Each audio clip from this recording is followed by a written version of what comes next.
नमस्कारम दोस्तों, मैं हूं डीपी सिंह और स्वागत है आपका राजतरंगिणी की यूट्यूब महफिल में।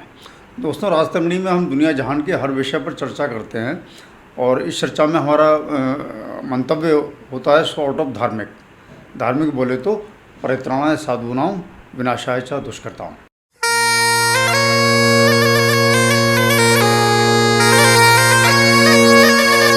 दोस्तों, भारतवर्ष में हिंदुओं को और हिंदुत्व को समूल नाश से बचाने के बारे में जो हम लोगों ने विचार कर रहे हैं, उस सीरीज़ का ये 13वां और आखिरी एपिसोड है। पिछले 2 एपिसोड में हमने जो है वो एक कंक्रीट प्लान क्या होना चाहिए हमारा बचाने के लिए, बाकी बातों पे तो हमने आइडियोलॉजिकली और फिलोसफिकली चर्चा की। लेकिन कंक्रीट प्लान क्या होना चाहिए उसमें हमने पिछले 2 एपिसोड में पहले मैं शॉर्ट टर्म यानी कि 2030 तक हम लोगों को क्या करना चाहिए, हमारी सरकार को क्या करना चाहिए और जो फेवरेबल गवर्नमेंट है उसको क्या करना चाहिए, उसके बारे में बात की। फिर पिछले एपिसोड में हमने जो है वो मीडियम टर्म 2030 से 2040 के बीच में क्या प्लान होना चाहिए और क्या स्टेप उठाए जाने चाहिए उसके बारे में चर्चा की। इस सीरीज़ के ये आखिरी 13वें एपिसोड में हम लॉन्ग टर्म जो 2040 के बाद क्या होना चाहिए, वो कोई बहुत, मैं नहीं कहूँगा कि बहुत कंक्रीट प्लान है। अभी से 2040 के बाद में तमाम संभावनाएं हैं, कोई बहुत कंक्रीट प्लान नहीं बनाया सकता, लेकिन एक जनरलाइज वे में जो है वो चीज़ों को रखा जा सकता है कि जो प्लान हमने किया है और जो अभी पूरे वैश्विक पटल पे और हमारे जो है देश के अंदर जो माहौल चल रहा है उसको देखते हुए क्या बनेगा और 2040 तक क्या होगा, तो उसके आधार पर एक जनरलाइज बातें हैं, तो उस पर हम विचार करेंगे। तो ये मीडियम टर्म के बारे में है, लॉन्ग टर्म के बारे में है। तो 2040 में पहले हमें देखना है कि 2040 के बाद जो है वो क्या सिचुएशन जो है वो पूरे वैश्विक पटल पर जो जियो स्ट्रेटजिक चीज़ें हैं, इकनॉमिक्स में क्या होना चाहिए, क्या होना है, हमारे देश में पॉलिटिकली क्या होगा और किस तरीके से पूरा अंतर्राष्ट्रीय परिदृश्य बनेगा, उस पर हमें विचार करने की ज़रूरत है। तो सबसे पहले तो ये है कि दोस्तों कि जो हमारे विषय से रेलिवेंट है वो ये है कि जो इलेक्ट्रिक व्हीकल्स हैं वो पूरी तरह जो है, इसमें कोई शक नहीं है, किसी को शक नहीं होना चाहिए बिल्कुल भी। चाहे तो वो जाके तमाम जो है वो चैनलों पर देख सकते हैं, तमाम इसके सब्जेक्ट के बारे में घुस के देख सकते हैं कि इसमें ज़रा भी शक नहीं रह गया है कि 2040 तक जो है वो जो इलेक्ट्रिक व्हीकल्स हैं, बिजली से और बैटरी से चलने वाले व्हीकल्स हैं, वो पूरी तरह दुनिया में छा जाएंगे। अभी वैसे तो वो 2030 तक ही वो करीब करीब मैं कहूँगा काबिज हो जाएंगे, लेकिन चूँकि पुराने हमारे लीगेसी ऑटोमोबाइल्स डीजल पेट्रोल से चलने वाले और ट्रक वगैरह ये सब बहुत हैं, इनको धीरे धीरे रिप्लेस होने में टाइम लगेगा क्योंकि उसमें कैपिटल एक्सपेंडिचर है। लेकिन 2040 तक वो ऑलमोस्ट कंप्लीट हो जाएगा। मैं दावे के साथ कह सकता हूँ कि एटलीस्ट जो है वो 90% हमारी जो ऑटोमोबाइल्स जो कार हैं, पर्सनल व्हीकल्स हैं, और 90% या 80% या 100% भी हो सकता है वो हमारे जो डीजल से चलने वाले ट्रक हैं, जो भी बिजली जो तेल के बहुत बड़े, जितनी कारें पूरी दुनिया में खाती हैं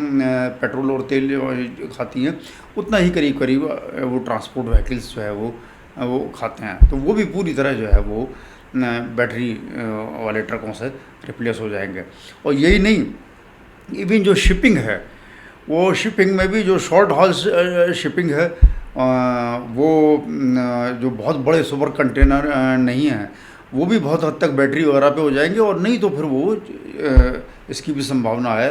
कि वो जो है वो हाइड्रोजन बेस्ड हो जाएंगे, वो हाइड्रोजन से चलेंगे। कहने का मतलब ये है कि और एरोप्लेन भी जो हमारे लॉन्ग शॉर्ट डिस्टेंस जो एक जिसे कहा जाए कि देश के अंदर चलने वाले, या जैसे यूरोप के अंदर चलने वाले प्लेन हैं, जो रूट्स हैं जो कि मैक्सिमम हैं,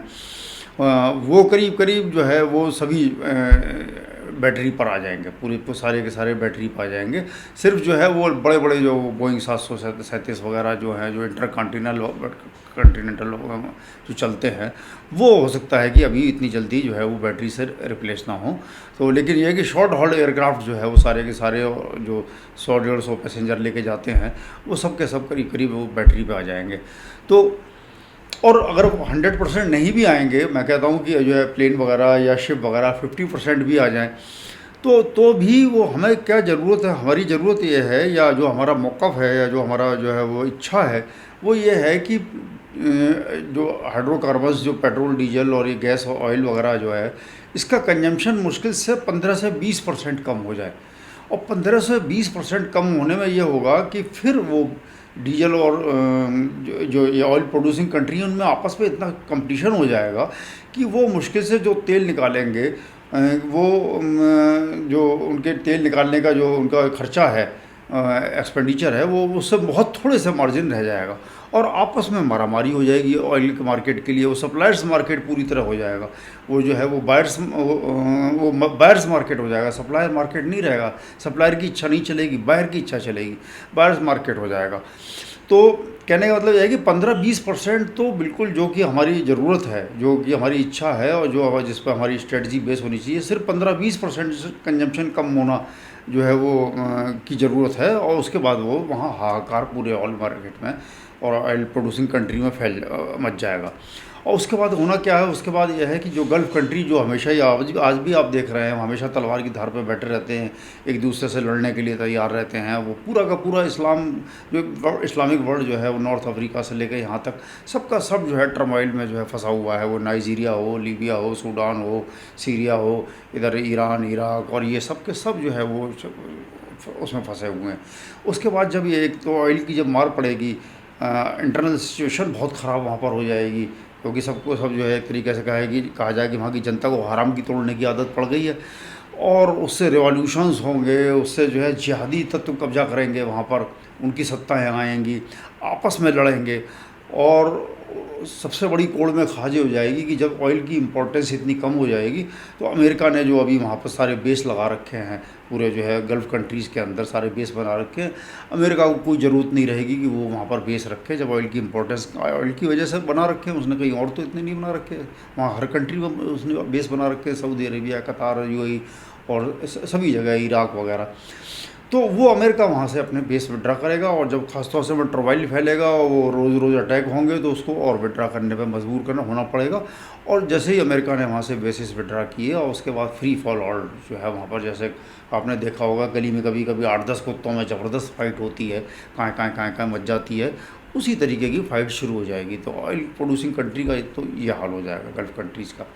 उसका सीधा नतीजा क्या होगा कि जो कंट्रीज जो है वो उनकी या तो जो है वो सीधे सीधे डोल और दया पे निर्भर हैं, जैसे पाकिस्तान है हमारा ख़ास तौर से, और या फिर उनके बहुत सारे जो है एम्प्लॉइज़, बहुत सारे जो नागरिक हैं वहाँ पर काम कर रहे हैं। तो वो जो है जब वहाँ पर ये सब मरी फैलेगी, तो वो सब के सब रिपेट्रिएशन जो है वो होगा, और भारत पे भी उसकी मार पड़ेगी। लेकिन भारत का, जैसा कि मैंने पिछले एपिसोड में कहा था, भारत में जितनी जो है वो फाइनेंशियल मार पड़ेगी, जो वहाँ से पेट्रो डॉलर्स आते हैं, उतना कंपनसेट इस चीज़ से हो जाएगा कि ऑयल की प्राइसेस बहुत कम हो जाएंगी। ऑयल की मुश्किल से $40-50 पर बैरल भी नहीं रह जाएगी, तो वो उससे कंपनसेट हो जाएगा। इंडिया को तो इतना नुकसान नहीं होगा, क्योंकि इसकी एज ए परसेंटेज पॉपुलेशन वहाँ पर बहुत कम है। लेकिन पाकिस्तान, बांग्लादेश जैसे कंट्री हो गए, इनकी परसेंटेज ऑफ पॉपुलेशन और इनका पूरा का पूरा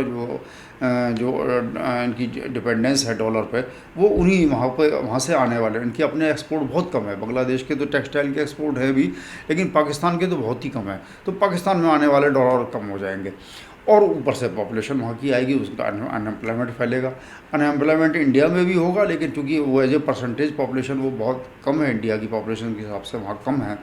तो वो उसका असर नहीं होगा। दूसरे स्किल्ड और सेमी स्किल्ड वर्कर आएंगे, तो यहाँ पर वो एब्जॉर्ब आराम से अपनी इकनॉमी में कर सकते हैं। पाकिस्तान और बांग्लादेश की औकात नहीं है कि वो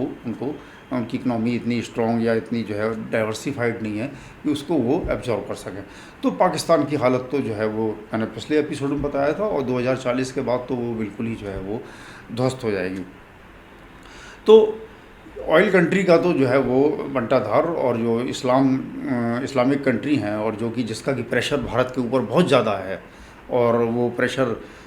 डालते भी हैं और नहीं भी डालते हैं, तो आपके ऊपर हमेशा आप कोई भी स्टेप लेने के लिए, जो डिसाइसिव स्टेप आपको हिंदुज़म और हिंदुओं को बचाने के लिए लेना है, और तो वो कोई आप डिसाइसिव स्टेप लाना चाहते हैं तो आपके ऊपर पहले से ही प्रेशर, उनको कहने की भी ज़रूरत नहीं है, आप खुद ही दबाव में है कि ऑयल का आपका फ्लो रुक जाएगा। वो कंट्री अभी मजबूत पोजीशन में है, पूरी दुनिया उनकी बात सुनती है, देखती है, क्योंकि वो ऑयल प्रोड्यूस करते हैं। पूरा यूरोप एक तरीके से जो है वो उनके इशारों पे नाचना ना कहा जाए तो वो जो है उनसे कोई उनकी किसी भी बात की अनदेखी करने में या अनसुनी करने में के कैपेबल नहीं है। तो यूरोप में भी यही हाल होगा। यूरोप में हम सब देख रहे हैं कि जो है वहाँ इस्लामिस्ट जो है वो क्या आतंक मचा रहे हैं और आगे आगे क्या आतंक मचाने जा रहे हैं। उनकी जो है वो, अगर वो आज की तारीख में माइग्रेशन यूरोप पूरी तरह रोक भी दे, जो कि उसके लिए संभव नहीं है किसी भी, उन्होंने अपने को जो है वो ख़ासतौर से जो यूरोपियन यूनियन है उसका स्ट्रक्चर ऐसा कर लिया है कि वो जब तक यूरोपियन यूनियन बिल्कुल ख़त्म नहीं होती है तब तक किसी भी कंट्री का वहाँ पर जो है वो इस्लामिक माइग्रेशन रोकना वहाँ बिल्कुल असंभव है। और ब्रिटेन तो वो पूरी तरह जो है वो इस्लामाइज अभी से हो चुका है। वो उनकी हिम्मत ही नहीं है कि जो है वो गोरों की हिम्मत नहीं है, वो बिल्कुल जिसे कहा जाए क्रूड भाषा में कहा जाए हिजड़े और नचनिए हो चुके हैं। वो जो उनकी लौंडी बांदियों की तरह इस्लाम काम कर रहे हैं। लेकिन उसमें बहुत बड़ा रोल जो है वो गल्फ कंट्रीज़ की जो है जो हैसियत है अभी आज की तारीख में, जो उनकी स्ट्रेंथ है और जो उनकी हेफ्ट है उसका भी है। एक तो उनका बिज़नेस वाला इशू है और दूसरा ये है कि ऑयल डिपेंडेंस है। तो वो जब गल्फ़ कंट्रीज़ के अंदर ये मरी फैलेगी तो यूरोप में जब तक जो है इस्लामिस्ट और हाहाकार मचाना शुरू कर देंगे, उनकी खुद की पॉपुलेशन की जो ग्रोथ रेट है वही इतनी ज़्यादा है कि वो इमिग्रेशन रुके भी, जो कि मैंने बताया रुकना संभव नहीं है, तो भी वो जो है वो पूरी तरह ख़ासतौर से जो ये कंट्री हैं आपके छोटे वाले बेल्जियम, हॉलैंड और स्पेन वगैरह, ये पूरी तरह वहाँ पर ये हाहाकार मचा देंगे। तो हाहाकार तो मचा देंगे और वो आज की तारीख में यूरोपियन कंट्री सक्षम नहीं है कि जो है वो इनका विरोध कर सकें। लेकिन ऐसा भी नहीं है, इनकी पॉपुलेशन आज की तारीख में जो है वो वहाँ से 7-8-10% है, तो 2040 तक ज़्यादा 15 से 20% हो जाएगी। और वो स्टेज होती है 15 से 20%। हिंदुस्तान में भी जब 15-20% आई है तो उसका रिएक्शन सेट इन हुआ है। और वो 15-20% की स्टेज ऐसी होती है कि जो इस्लामिस्ट होते हैं वो आपस में वो खुद में इतने कॉन्फिडेंट हो जाते हैं, क्योंकि वो मानते हैं कि हम तो 1-10 के बराबर हैं। इतने कॉन्फिडेंट हो जाते हैं कि जो है वो फिर वो बगैर रेस्ट्रेंट के, बगैर सोचे समझे कि जो है वो इसके क्या रिएक्शन होगा और इसके अल्टीमेटली हमारे ऊपर ही भारी पड़ सकता है, वो इतनी उनके अंदर समझ या इतने उनके अंदर आपस का कंट्रोल नहीं है। तो वो इतना ज़्यादा उत्पात मचाएंगे कि वहाँ पर एक ना एक 2040 तक जो है एक हिटलर का पैदा होना बिल्कुल टोटल 100% जो है वो सर्टेन है। ये आज की तारीख में आप मुझसे लिखवा के ले सकते हैं। और वो उसका काम वही होगा जो मैंने पिछले एपिसोड में कहा था कि वो जो है सारे मुसलमान जो है 1 महीने में 3 महीने में यहाँ से बिल्कुल दुकान समेट के जाओ, एक भी मुसलमान मुझे दिखाई नहीं देना चाहिए। और उसके बाद दिखाई दे गया तो फिर तो ये हाल यूरोप और गल्फ़ कंट्रीज़ का 2040 तक बिल्कुल जो है वो शुरू हो जाएगा। 2030 के बाद ये सिलसिला, लेकिन 2040 तक बिल्कुल पक्का जो है वो हो जाएगा। तो पाकिस्तान का, जैसा कि मैंने बताया, जो पाकिस्तान एक भारत का दुश्मन है, पाकिस्तान का क्या हाल होने जा रहा है बहुत जब तक अगर 2040 तक टुकड़े नहीं हुए तो उसके बाद जो है वो बहुत जल्दी हो जाएंगे। वो 2050 तक बात नहीं जाएगी और वो उसके पाकिस्तान के टुकड़े भी हो जाएंगे, इंटरनल टर्मोइल स्ट्राइक हो जाएगा उसका लेकिन एक नतीजा ये होगा कि वहाँ पर जिहादी फोर्सेस जो है वो कब्ज़ा कर सकती हैं। और जिहादी फोर्सेस जब कब्ज़ा वहाँ करने के कगार पे होंगी या कर लेंगी तो उसके बाद तुरंत बाद जो है वो इजराइल और यूएस एक्शन में आ जाएंगे। तो चाहे वो इंडिया के कंसर्ट में इंडिया से मिलके या इंडिया से अलग, ये अगर जिहादी फोर्सेस ने वहाँ कब्जा किया तो एक दिन नहीं लगेगा वहाँ पर पावर में आने में। और उसके जो है जो न्यूक्लियर जो उसका जो पूरा आर्म्स है पाकिस्तान के, उस पर पूरी तरह जो है वो वहाँ से निकालने की, जैसे ईरान से आपने देखा कि कैसे चल रहा है वहाँ। सिर्फ एक अमेरिका की, एक इजराइल की और भी कंडीशन हो सकती है, अमेरिका की सिर्फ एक कंडीशन है कि जो न्यूक्लियर स्टॉक पाइल है वो जो एनरिच्ड है वो हमें दो, और बाकी न्यूक्लियर जो अपना जो एनरिचमेंट कर रहे हो एटम बम बनाने तक वो सब जो है वो बंद करो। अभी तो 15-20 साल के लिए कह रहा, 15-20 साल बाद किसने देखा क्या होगा। तो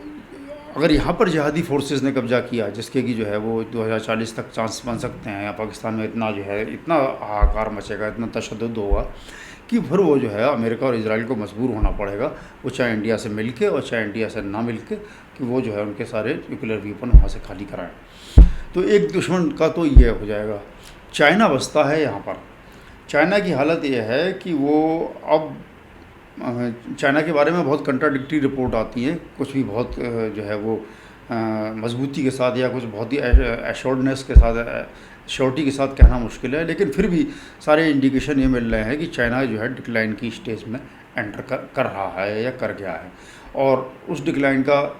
वो तो इकोनॉमिक डिक्लाइन वगैरह जो उनकी अपनी गलतियों से, अपने सिस्टम की गलतियों से, अमेरिका के दबाव जो डाला है अब उन्होंने ट्रेड पर, और जो है ख़ासतौर से जो एडवांस चिप पर और एडवांस टेक्नोलॉजी पर जो रोक लगाई है उसकी वजह से तो डिक्लाइन तो उसका शुरू हो गया है। लेकिन सबसे बड़ा रोल जो है वहाँ पर जो पॉपुलेशन जो कोलैप्स हुआ है, जिसको डिक्लाइन कहना गलत होगा, वो पूरी तरह पॉपुलेशन का कोलैप्स हुआ है, जो यहाँ पर अमेरिका चाइना में जो अब इकोनॉमिक सिचुएशन बन रही है उसकी वजह से कपल्स ने बिल्कुल शादी करना, मतलब बिल्कुल का मतलब बिल्कुल ही आप समझिए उसे 10 में से 2 जो है नौजवान ऐसे नहीं होंगे कि जो आज की तारीख में वहाँ शादी करना चाहते हैं। और शादी करके बच्चा पैदा करने वालों की संख्या तो बिल्कुल ही ख़त्म हो गई है। अभी तो चाइनीज़ गवर्नमेंट कह रही है कि हमारी जो है जो टोटल फर्टिलिटी रेट है TFR, जो एक औरत को जो बच्चे पैदा करती है अपनी लाइफ टाइम में, वो माना जाता है कि 2.1 के आसपास होने चाहिए पॉपुलेशन स्टेबल रहने के लिए। तो चाइनीज़ गवर्नमेंट का कहना है कि 1.3 या 1.4 या 1.2 कह रही है, लेकिन जो है जानकार लोगों का कहना है कि ये 1 से नीचे आ चुकी है और इसके जो है थमने के कोई चांस नहीं है। तो इसके असर अभी आने शुरू हुए हैं। चाइना में इसी साल जो है वो टोटल पॉपुलेशन बढ़ने के बजाय घटी है, जो कि अगर आपकी पॉपुलेशन स्टेबलाइज होती है उसके बाद भी बहुत सालों तक पॉपुलेशन बढ़ती रहती है, क्योंकि वो नई जो जनरेशन है वो बच्चे पैदा करती है, ऊपर की जनरेशन वाले मारने में टाइम लगता है, तो वो बढ़ती रहती है। जैसे भारत की पॉपुलेशन ग्रोथ रेट इस टाइम जो है वो तो कम हो गई है, टोटल 2 होनी चाहिए बच्चों की टोटल फर्टिलिटी माँ की, वो 2 से कम आ चुकी है। लेकिन ये पॉपुलेशन अगले 10, 20, 30 साल तक बढ़ती रहेगी। लेकिन अब चाइना की स्थिति आ गई है कि वो अब घटना शुरू हो गई है, और वो अब इतनी तेज़ी से घटेगी, और लोग बूढ़े होते जाएंगे, एजिड होते जाएंगे, उनको सपोर्ट करने के लिए यंग जनरेशन होगी, यंग जनरेशन नहीं होगी, नहीं अवेलेबल ही नहीं है वहाँ पर, जब बच्चे ही नहीं पैदा हो रहे हैं। तो 2040 तक वो डिक्लाइन इतना तेज़ हो जाएगा, और जब ये वाली स्थिति आती है तो कंट्रीज जो है उनके अंदर डायनामिज़म नहीं रहती, उनके अंदर वो एनर्जी नहीं रहती, वो स्टेटस कोइस्ट हो जाते हैं कि किस तरीके से हमारी गाड़ी चलती रहे। वो ऐसी स्थिति में नहीं होते कि किसी से जाके पंगा ले पाएँ, और कोई बहुत ज़्यादा वो जो है एम्बिशन रख पाएँ, कोई जैसे कि हेजेमोनिक एम्बिशन है चाइना के कि हम पूरी दुनिया पे छाएँ, या कम से कम एशिया पे हमारा पूरा का पूरा जो आधिपत्य चले, मिडिल किंगडम सिंड्रोम जिसे कहते हैं, वो स्थिति फिर वो नहीं रह जाती है जब एक एजिंग सोसाइटी हो जाती है। तो चाइना की एजिंग सोसाइटी का इफेक्ट 2040 तक पूरी तरह हो जाएगा, और चाइना कोई एक्टिव एनिमी जो है इंडिया का नहीं रह जाएगा। ऐसा नहीं रह जाएगा कि आज की तारीख में सोचे कि वो आगे फोर्सेज लेके आए और इंडिया को पनिश करने के लिए, और लद्दाख पे और अरुणाचल प्रदेश पे और बॉर्डर पे कब्जा कर ले और इंडिया को हरा दे। ये स्थिति आज भी नहीं है ऐसी, लेकिन 2040 तक तो वो बिल्कुल नहीं रह जाएगी। तो चाइना, इंडिया और चाइना के बीच में दुश्मनी तो बनी रहेगी, वो मे बी थोड़ी बढ़ जाए, मे बी कम हो जाए, लेकिन कोई बहुत बड़ी वार का चांस 2040 तक जो है वो एक्टिव एनिमी जो है वो नहीं रह जाएगा। वो पैसिव एनिमी जैसे कहेंगे, जो प्रॉब्लम्स हैं वो बनी हुई हैं, वो पैसिव एनिमी रह जाएगा। तो एक खतरा इंडिया का ये कम हो जाएगा।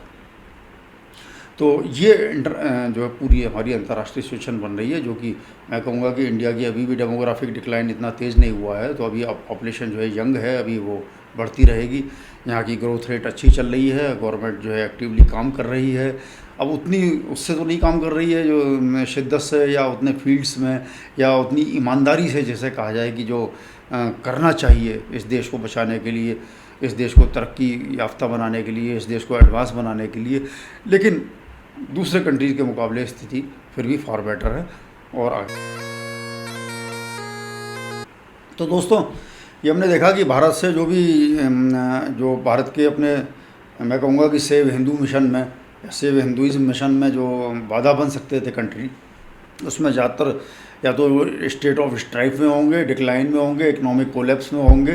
दुश्मनों की संख्या जो है वो काफ़ी कम हो जाएगी, और सबकी जैसे कहा जाए बोलचाल की भाषा में वाट लग चुकी होगी कायदे से। खाली अमेरिका रह जाएगा। अमेरिका का डिक्लाइन अभी कहीं दिखाई नहीं दे रहा, क्योंकि अमेरिका की जो है वो माइग्रेशन की वजह से वहाँ पर जो है वो पॉपुलेशन भी यंग है, उतनी ओल्ड नहीं है। अमेरिका की इकोनॉमिक डायनामिज्म पूरी तरह बनी हुई है, इसमें कोई शक नहीं है, किसी को नहीं होना चाहिए। लोग कहते हैं कि अमेरिका डिक्लाइन, लेकिन वो कहीं अभी पिक्चर में नहीं है। और जो इधर ट्रंप एडमिनिस्ट्रेशन ने जो स्टेप वगैरह लिए हैं और पूरा ऑन शोरिंग करने के लिए, मतलब कि इंडस्ट्रीज़ को अमेरिका में लाने के लिए, और चाइना का जो बाइकआउट या कट ऑफ किया है चाइना को, उसकी वजह से जो है वो अमेरिका में एम्प्लॉयमेंट भी बढ़ रहा है, इंडस्ट्री भी बढ़ेगी। तो अमेरिका का डिक्लाइन अभी पिक्चर में नहीं है। और अमेरिका का अभी तो दुश्मन नंबर 1 चाइना है, लेकिन 2040 तक चाइना जब डिक्लाइन की सिचुएशन में, टर्मिनल डिक्लाइन जैसे कहते हैं कि इसके बाद कोई चांस नहीं रहता कि उसको फिर से ऊपर आए, तो जब वो स्थिति आ जाएगी तो उसका जो है सबसे बड़ा जो दुश्मन है वो उसने अभी भी अपने क्लियर कर दिया है। हमेशा से मानता है वो किसी बड़े कंट्रीज़ को वो जो है नहीं चाहता कि उठ के आए, वो बड़ा बना रहा है, वो टूट फूट ना हो उसके अंदर, वो चाहता है कि टुकड़े हो जाएं वहाँ पर, और ये जो है वहाँ पर स्ट्राइक फैल जाए, इकनॉमिक जो है उतनी प्रोग्रेस ना हो। ये हमेशा बहुत दिनों से क्लियर है, हमेशा से क्लियर है, लेकिन अब जो है वो ख़ास तौर से वो पूरी तरह क्लियर हो चुका है कि अमेरिका अभी से जो है इंडिया को बहुत बड़ी थ्रेट मान के और उस पर वर्क कर रहा है कि इंडिया को कैसे अंडरमाइन, कैसे नीचा किया जाए। तो और 2040 तक जब चाइना डिक्लाइन में आ जाएगा तो, और इस्लाम जो है वो एक तरीके से अपनी इंटरनल स्ट्राइक में फंस जाएगा, तो इंडिया उसका जो है सबसे बड़ा एनिमी नंबर 1 हो जाएगा। अब उसमें ऐसा है कि इंडिया एनिमी नंबर 1 तो हो जाएगा, लेकिन अमेरिका के पास कोई एक्टिव ऐसा रीजन नहीं है कि वो इंडिया उसका एक्टिव एनिमी बने, कोई ऐसा कारण नहीं है। इंडिया अमेरिका से बहुत दूर है, इंडिया की चाइना टाइप की जो है हेजेमोनिक एम्बिशंस नहीं है कि वो सब यहाँ से लेके वहाँ तक सब दुनिया भर में अपने अड्डे बनाए, लोग कंट्रीज़ को अपने जो उसने पिछले 20 साल से चलाया था, अफ्रीका में, एशिया में, सब जगह अपने जो है मिलिट्री बेस बनाए, उनको अपने जो है वहाँ पर अपनी तरीके का सिस्टम लागू करे, वहाँ की गवर्नमेंट को अपने रिश्वत दे के और कर्ज में डुबो के अपने काबू में करे। यही सब इंडिया का कोई ना स्टाइल है, ना मुझे लगता है कि आगे कोई रहने की चांस है। तो अमेरिका के एक्टिव एनिमी इंडिया नहीं रहेगा, तो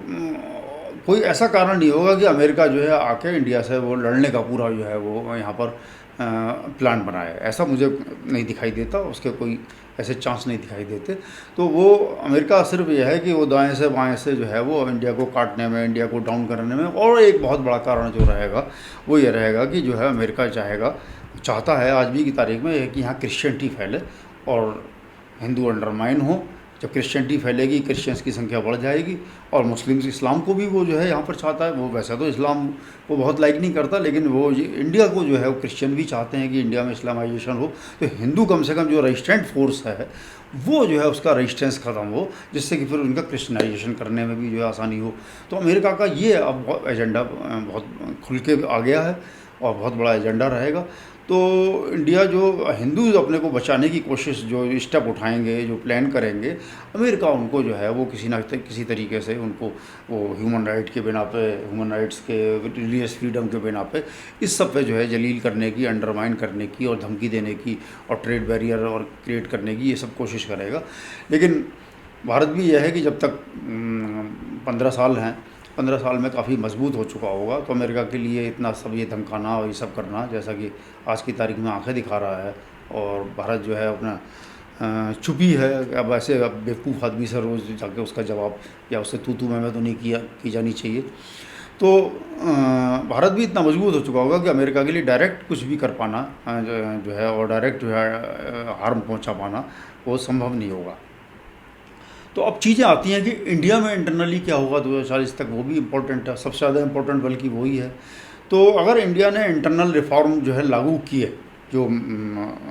ज्ञानी गुणी लोग सब जानते हैं कि क्या होना चाहिए, लेकिन मैंने भी जो है आपको, मैं पिछले इस एपिसोड में भी मैं डाल दूंगा, जो मैंने जो है वो कुछ फील्ड्स में, अभी लिमिटेड फील्ड्स में जो अपने प्लान डाले हैं, और वो प्लान इस टाइप के हैं कि एक साधे सब सदे, बहुत ही हर लगे ना फिट करी और रंग चोखे वाले हैं कि आपको बहुत थोड़ा सा करना है, कोई बहुत बड़े इन्वेस्टमेंट नहीं करने हैं, कुछ नहीं करना है। आप अपने जो है जुडिशरी में, अपने लॉ एंड ऑर्डर में, अपने जो है वो एजुकेशन फील्ड में, अपने एग्रीकल्चर में, इन सब तमाम चीज़ों में जो है, और ये जो कास्ट डिवाइड है इसको जो है वो ख़त्म करने में, इस सब में जो है वो जो कर सकते हो। तो अगर इंडिया ने इस तरीके के इंटरनल रिफॉर्म किए तो इंडिया जो है बहुत स्ट्रॉन्ग हो चुका होगा। और पॉलिटिकली देखा जाए तो मुझे कोई जो बीजेपी गवर्नमेंट अभी नेशनलिस्ट गवर्नमेंट चल रही है, जैसी भी चल रही है, वो उसके जाने के या कमज़ोर होने के चांस नहीं दिखाई देते। इस रीजनल पार्टीज़ ख़त्म हो रही हैं, एक दो बाद में और भी आएंगी, लेकिन वो कोई बहुत बड़ा रोल नहीं प्ले करेंगी। कांग्रेस बसती है। कांग्रेस की जहाँ तक बात है, वो वैसे तो अल्लाह के फजल से राहुल गांधी खुद ही सक्षम में है कि वो कभी सत्ता में ना आएँ और हमेशा ऐसे ही तेल फैलाते रहें और कांग्रेस का बंटाधार करते रहें। उसके बाद वो सोनिया मैम जो हैं अपनी वो भी निपट लेंगी 2-4-5 साल में।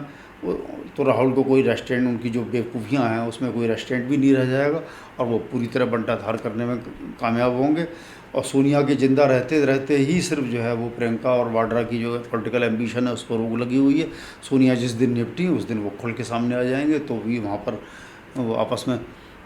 जूतम पैजार होगी, स्ट्राइक फैलेगी। तो कांग्रेस के मुझे कोई चांस नहीं दिखाई देते और मुझे दिखाई देता है बीजेपी में, बशर्ते की जो है वो मोदी एरा ख़त्म होने के बाद कोई बहुत बड़ा इनमें आपस में,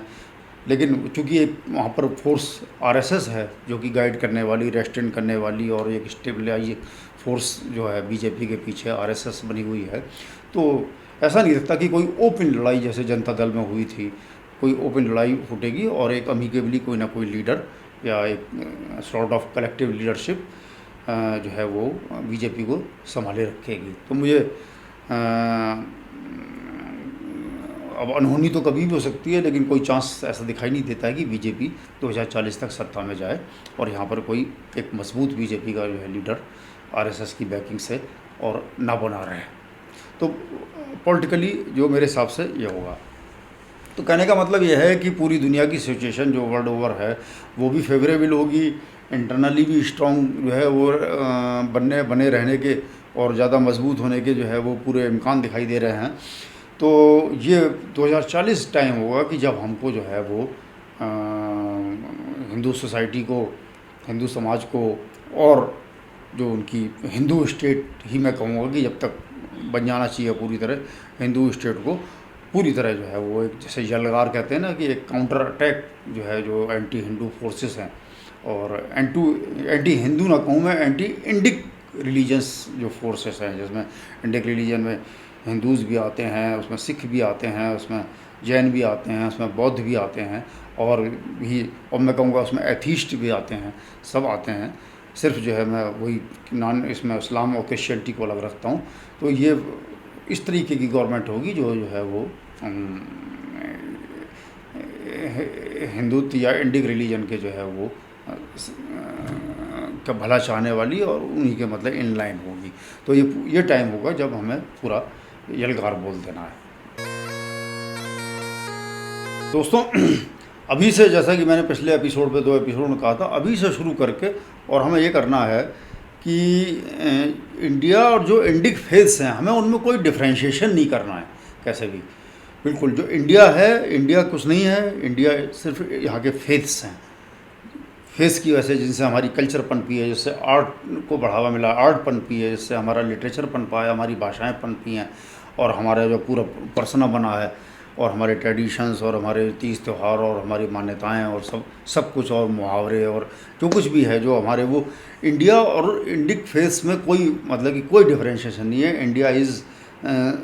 मैं सनातनी वर्ड नहीं यूज़ करूँगा, इंडिया इज़ सनातनी जो लोग यूज़ करते हैं, इंडिया इज़ इंडिक फेथ्स। जो भारत के धर्म, जो भारत से पैदा हुए धर्म है, जो कर्म की प्रधानता जो मानते हैं, जो कर्मा थ्योरी की जो प्रधानता मानते हैं, जिसमें कि जैसा करोगे वैसा भरोगे और ट्रांसमाइग्रेशन साथ में मानते हैं, वो धर्म जो है वो इंडिया और इंडिक रिलीजन में कोई फ़र्क नहीं है। इंडिया जो है वो इंडिक रिलीजन्स हैं, इंडिक फेद हैं और जो दूसरे फेद हैं वो यहाँ के एलियंस हैं।